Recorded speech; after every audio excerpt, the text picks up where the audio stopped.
বাংলাদেশ থেকে আসার পর সবাইকে এত পরিমাণে মিস করছি বলার মতো না। আসসালামু আলাইকুম এভরিওয়ান, সবাই কেমন আছেন? আজকে নতুন আরেকটি ব্লগ ভিডিও নিয়ে চলে আসলাম আপনাদের মাঝে।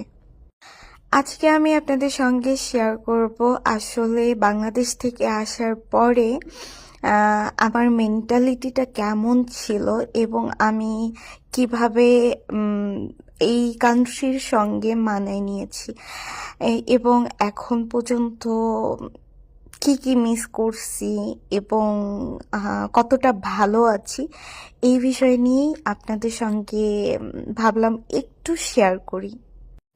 আসলে বাংলাদেশ থেকে আসার পর লিটারেলি আমি আমার ফ্যামিলি, বিশেষ করে আমার আম্মুকে, আমার ছোট বোনকে, আমার নানা নানিকে প্রচুর প্রচুর পরিমাণে মিস করছি। আমার ফ্যামিলির আশেপাশে যারা ছিল সবাইকে প্রচুর পরিমাণে মিস করছি। আসলে ফার্স্ট টাইম বাংলাদেশের বাইরে আসা এবং সবার থেকে দূরে থাকা অনেক অনেক কষ্ট ভাই, মানায় নেওয়া। প্রথম প্রথম এসে তো খুবই একটা কি বলবো খারাপ অবস্থা, কারণ আমি বাসায় কখনো রান্না বান্না করিনি এবং আমি বাসায় এমন ছিলাম যে ভাই, সোনার চামচ মুখে দিয়া জন্ম নেওয়া যেরকম মানুষ থাকে না, ওইরকম। হয়তো আমার বাপে আমারে সোনার চামচ দিয়া বরণ করে নাই, কিন্তু বিষয়টা হইতেছে মানুষের কাছে আমি ঠিক ওই রকমই ছিলাম। আমার ফ্যামিলির আশেপাশে সবাই জানে। সো এরকম ছিলাম যে আমি বাসায় কখনো এক গ্লাস পানি ভরেও খাই নাই ভাই, এবং আমার আম্মু রান্না বান্না করে যদি পারে আমারে খাওয়াই পর্যন্ত দিছে। এবার আমি 24টা ঘন্টা রুমের ভেতরে থাকতাম, বাইরে গেলেও জাস্ট মানে সবার সঙ্গে কমিউনিকেশন করার জন্য হয়তো বের হইতাম, এরকম আর কি। এখন বাংলাদেশের বাইরে এসে কি পরিমাণে স্ট্রাগেল ভাই, বলার মতো না। প্রতিদিন ক্লাস করো, প্রতিদিন হোমওয়ার্ক করো, প্রতিদিন ক্লাসে যাও, প্রতিদিন রান্না করো।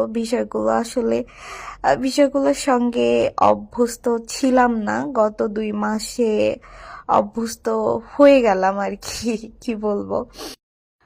তবে যাই বলেন না কেন, বাংলাদেশের লাইফটা একরকম, বাংলাদেশের বাইরের লাইফটা আরেক রকম।